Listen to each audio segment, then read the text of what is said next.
Hello friends, good morning. Welcome to our channel DIY recipes cook with me. ఇవాల్టి recipe వచ్చేసి instant gulab jamun with tips and tricks. So video చివరి వరకు చూడండి, ఆ tips ఏంటో మీరే తెలుసుకోండి. ఇప్పుడు లేట్ చేయకుండా ఇది ఎలా తయారు చేయాలో ఇప్పుడు చూద్దాం.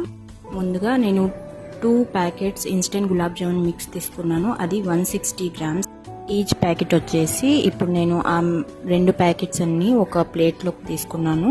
ఇప్పుడు దాంట్లో 1 టేబుల్ స్పూన్ కార్న్ఫ్లోర్ వేసాను. అలాగే 1 టేబుల్ స్పూన్ మైదా పిండి and 1 table spoon sugar add చేసుకున్నాను.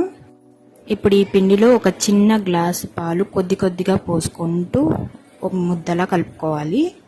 చపాతీ పిండిలాగా ముద్దగా చేసుకొని ఇప్పుడు దాంతో మనం చిన్న ఉండల్లాగా చేసుకోవాలి. ఉండలు చేసుకునేటప్పుడు గట్టిగా అదుముతూ ఉండలు చేసుకోవాలి. అప్పుడే మీకు గులాబ్ జామున్లో క్రాక్స్ రాకుండా ఉంటాయి.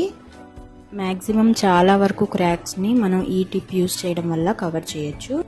ఇప్పుడు నేను షుగర్ సిరప్ చేసుకోవడానికి ఒక మందపాటి గిన్నె తీసుకున్నాను. అది స్టవ్ మీద పెట్టుకొని ఒక ప్యాకెట్కి 800 గ్రామ్స్ షుగర్ ప్యాకెట్ మీదే రాసి ఉంటుంది. సో దాని ప్రకారమే నేను 1600 గ్రామ్స్ షుగర్ వేసుకున్నాను. అలా 1600 లీటర్ వాటర్ కూడా పోసుకొని ఈ షుగర్ అంతా వాటర్లో మిక్స్ అయ్యేటట్టు కలుపుకోవాలి. ఈ షుగర్ అంతా వాటర్లో మిక్స్ అయిపోయి తీగ పాకం వచ్చేంత వరకు దీన్ని స్టవ్ మీద పెట్టుకొని బాయిల్ చేసుకోవాలి. ఆల్మోస్ట్ ఈ వాటర్ అంతా సగానికి అయిపోతుంది. అప్పుడే మీకు తీగ పాకం వచ్చినట్టు. దాన్ని ఒకసారి చేత్తో మీరు కనుక టెస్ట్ చేసినట్టయితే మీకు తెలిసిపోతుంది మీకు తీగ పాకం వచ్చిందా లేదా అనేది. ఇప్పుడు ఈ షుగర్ సిరప్లో నేను ఫ్లేవర్ కోసం 4 ఇలాచీ క్రష్ చేసి వేసుకున్నాను. మీరు కావాలంటే ఇలాచీ పౌడర్ కూడా యాడ్ చేసుకోవచ్చు. సో ఆల్మోస్ట్ నాకు ఇక్కడ షుగర్ సిరప్ అయిపోయింది. ఇప్పుడు నేను స్టవ్ ఆఫ్ చేసుకొని దీన్ని చల్లారబెట్టుకుంటాను. ఇప్పుడు నేను గులాబ్ జామున్స్ ఫ్రై చేసుకోవడానికి స్టవ్ ఆన్ చేసుకొని కడాయి పెట్టుకున్నాను. కడాయిలో డీప్ ఫ్రైకి సరిపడా ఆయిల్ పోసుకున్నాను. ఆయిల్ బాగా హీట్ అయిన తర్వాత స్టవ్ ఆపేసుకొని మనం ఉండలు అనేవి ఒక్కొక్కటి వేసుకోవాలి. ఇవన్నీ కొద్దిగా ఫ్రై అయ్యి పైకి తేలుతాయి. అప్పుడు మళ్ళీ స్టవ్ ఆన్ చేసుకొని మీడియం ఫ్లేమ్ మీద ఒక గుంట గరిట తీసుకొని ఇలా తిప్పుకుంటూ మనం ఫ్రై చేసుకోవాలి. ఇలా గుంట గరిటెతోటి తిప్పుకోవటం వల్ల మనకు హీట్ అనేది ఈవెన్గా కడాయి మొత్తం స్ప్రెడ్ అయ్యి మనకి గులాబ్ జామున్స్ అన్నీ ఒకే కలర్లో బాగా వేగుతాయి.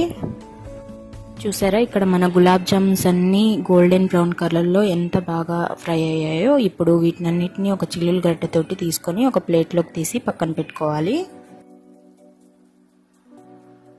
సేమ్ ప్రాసెస్లో మనం మిగతా గులాబ్ జామున్స్ అన్నీ కూడా ఇలాగే ఫ్రై చేసుకోవాలి. ఫస్ట్ మనం ఆయిల్ బాగా హీట్ అయిన తర్వాత స్టవ్ ఆఫ్ చేసుకొని ఆ తర్వాత గులాబ్ జామున్స్ అన్నీ ఆయిల్లో వేసిన తర్వాత మళ్ళీ స్టవ్ ఆన్ చేసుకొని మీడియం ఫ్లేమ్ మీద ఇలా గుంటగరిటెతోటి తిప్పుకుంటూ ఫ్రై చేసుకోవాలి.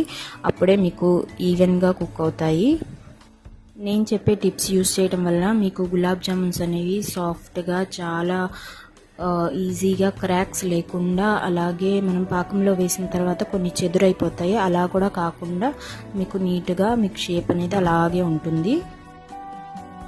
ఇప్పుడు గులాబ్ జామ్స్ మొత్తం ఫ్రై చేసుకున్న తర్వాత ఇప్పుడు మనం ముందుగానే చేసి పెట్టుకున్న షుగర్ సిరప్ ఉంది కదా, అది రూమ్ టెంపరేచర్లోకి వచ్చిన తర్వాత ఇప్పుడు మనం ముందుగానే చేసి పెట్టుకున్న గులాబ్ జామున్స్ అన్నీ షుగర్ సిరప్లో యాడ్ చేసేసుకోవాలి.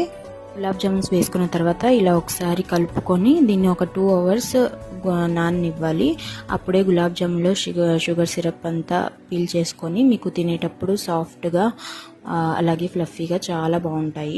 సో నా ఈ వీడియో కనుక మీకు నచ్చినట్టయితే తప్పకుండా నా వీడియోని లైక్ చేయండి, షేర్ చేయండి, అలాగే నా ఛానల్ని సబ్స్క్రైబ్ చేసుకోండి.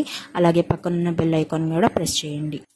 దానివల్ల నేను చేసే కొత్త వీడియోస్ యొక్క నోటిఫికేషన్స్ అన్నీ మీ వరకు వచ్చేస్తాయి. So thank you for watching.